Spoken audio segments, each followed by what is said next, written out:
how was the transition coming from California to Hawaii? What was it like for you? Fun. Did you always like to surf? Or was that No, something? I So learned, that's something yeah. that you picked up when you came here. Yeah. Got it. Yeah. Were you a water person in Japan? I swam. Oh, so I guess before basketball, I swam. Okay. But this was when.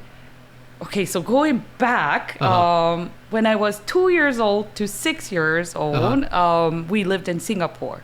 Okay. Yeah, Okay. and that's when I learned swimming. Okay. And the swimming lesson there was nothing like swimming lesson in Japan. Okay. Basically, there's coach and you and a pool. There's nobody else. Got it. Yeah, and I swam like 1 kilometer when I was 4. Yeah. Wow. Okay. Yeah, so I was a pretty good swimmer. But then so maybe that was another sport that That you could have pursued. Yeah. But came back to Japan. I wanted to continue, but then the swimming class or the club in Japan was really crowded.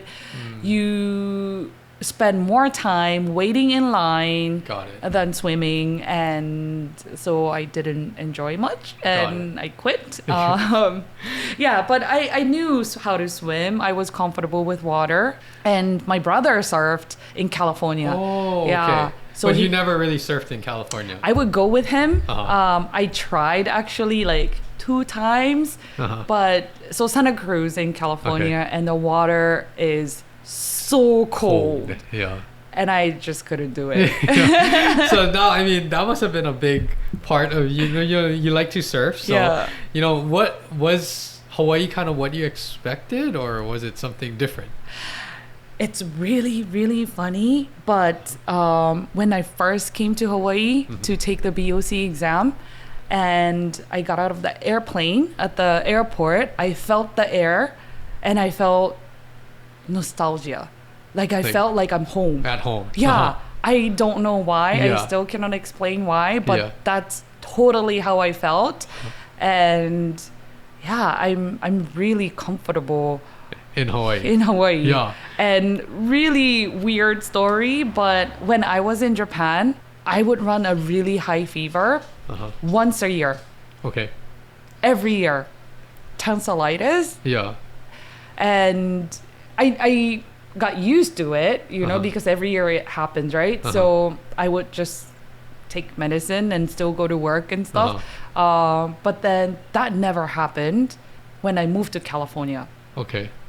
That never happened in here, Hawaii. Got it. Between my PhD degree and the current position, I had 1 year off. I lived in Taiwan. Okay. I was sick the whole time. Oh. Yeah, so like something with the environment. Right? Yeah, it's really weird, but I was always sick in Taiwan. Yeah. Oh, that's interesting. Yeah. Because like the environment and everything. Yeah. But it's so interesting that you ended up in Hawaii. So 2-year master program, right? Did you take time off between your master's and your PhD program? I took off from school, but I worked full time at a PT clinic. Got it. Yeah. How long was that? 1 year. Yeah, 1 year. Yeah, okay. 1 year. And then after that, you came back. decided to pursue your PhD. Yeah. And this is where we're coming full circle, because the position that you got your PhD in is the position that I'll be filling in the fall, I believe, right? And you're the one that started this relationship with Straub. And I'm just coming in, reaping kind of all of the benefits that you did over the past decade. But I'm so fortunate for everything that you guys have built. And I'm really excited. But let's talk about that. What made you decide to get your PhD? Is that something that you had on your radar the whole time, or was it I'm just gonna try? Yeah, I don't know if it's good, but I'm gonna be really honest. Okay. My choice was to go back to Japan or go back to school. Got it. And I really loved living here. I don't know, like people, ocean, air, environment. I loved everything about being in Hawaii, and I just wanted to be here, and I wanted to gain more experience. But yeah, I just wasn't ready to go back to Japan. And yeah, so I decided to, I even Chris Stickley was a PhD student at the time. And I even like talked to him. Oh, I talked to him, and they are basically saying, come back to the program, you know, we'll welcome you. But then I wasn't sure if my reason was good enough. Oh, got it. You know, just because I don't want to go back to Japan, is that a good enough reason to pursue PhD? Because it never ever crossed my mind. 0%. Yes. Yeah, I always was interested in clinical side of being an athletic training or trainer, and I never even imagined being a professor or a researcher. Yes. So I kind of was confused at the time, and I, you know, talked to Chris about that. Like, is it okay? You know, is I don't have a good reason.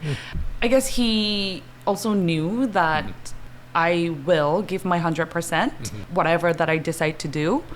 And I knew that of myself. And so, so I did. And I gave my 100%. The rest is history.